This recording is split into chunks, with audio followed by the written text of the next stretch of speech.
जब देखा गत 24 घंटे हाईएस्ट मैक्सिमम टेम्परेचर रेकर्ड करा बलांगीर 39 डिग्री सेल्सियस। आउ जदि देखा आगामी 7 दिन फोरकास्ट जब देखा पूर्वानुमान करुच्च कि आगामी 7 दिन वर्षा हल्का मध्यम धरण वर्षा सहित बिजुली घड़घड़ी आ झटका पवन भी रही संभावना रही किंतु आगामी 24 घंटा गोटे कि दुईटा स्थान में प्रबल वर्षा होबार भी संभावना रही। आगामी 24 घंटा लाइट मॉडरेट रेन हल्का मध्यम धरण वर्षा सहित प्रबल वर्षा गोटे कि दुईटा स्थान में सहित कुआपथर वर्षा बिजुली घड़घड़ी और झटका पवन 50 ରୁ 60 किलोमीटर पर आवर रही संभावना रही। सुंदरगढ़ मयूरभंज केउंझर बालेश्वर मालकानगिरी कोरापुट रायगड़ा आउ गजपति जिले में सहित अलग जिला मानक जमीक नवरंगपुर कलाहांडी कंधमाल गंजाम नयागढ़ अनुगुल ढेंकानाल जाजपुर भद्रक जिले में वर्षा हल्का मध्यम धरण वर्षा सहित बिजुली घड़घड़ी और झटका पवन 40 ରୁ 50 किलोमीटर पर आवर रही संभावना रही। सहित जदि देखा अलग जिला गुड़िक भी गोटे कि दुईटा स्थान में बिजुली घड़घड़ी होबार संभावना रही। सहित झटका पवन 30 ରୁ 40 किलोमीटर बेगर बहबार संभावना रही।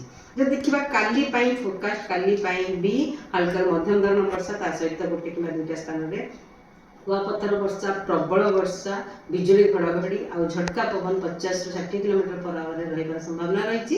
जमीक गंजाम गजपति मयूरभंज बालेश्वर और भद्रक जिले में सहित काली 4 तारीख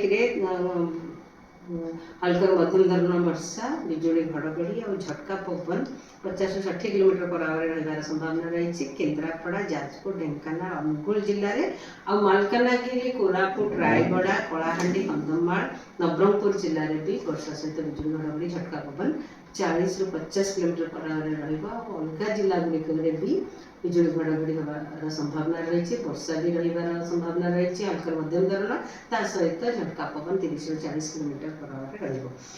5 तारीख में जदि देखा 5 तारीख में प्रबल वर्षा होबार संभावना नहीं कुआपथर वर्षा होबार भी विशेष संभावना नहीं किंतु जिला गुड़िक उपकूलवर्ती अंचल जिला गुड़िक सहित मयूरभंज केउंझर मालकानगिरी कोरापुट रायगड़ा जिले में हल्का मध्यम धरण वर्षा सहित बिजुली घड़घड़ी आउ झटका पवन रही संभावना रही। से पवन गति रही 40 ରୁ 50 किलोमीटर पर आवर।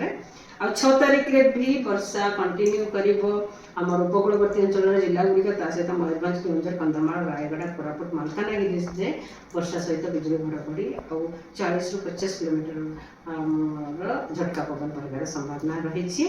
अलग जिला गुड़िक जमी नवरंगपुर कलाहांडी झारसुगुड़ा सुंदरगढ़ जिले में 30 ରୁ 40 किलोमीटर पर आवर पवन झटका पवन सहित बिजुली घड़घड़ी रही संभावना रही। 6 तारीख में किसी वार्निंग ना किंतु गोटे कि दुईटा स्थान में हल्का मध्यम धरण वर्षा रही 6 तारीख 7 तारीख 8 तारीख में भी रही। जब देखा तापमात्रा दिन तापमात्रा विशेष परिवर्तन होबार संभावना नहीं आगामी 4-5 दिन मध्य।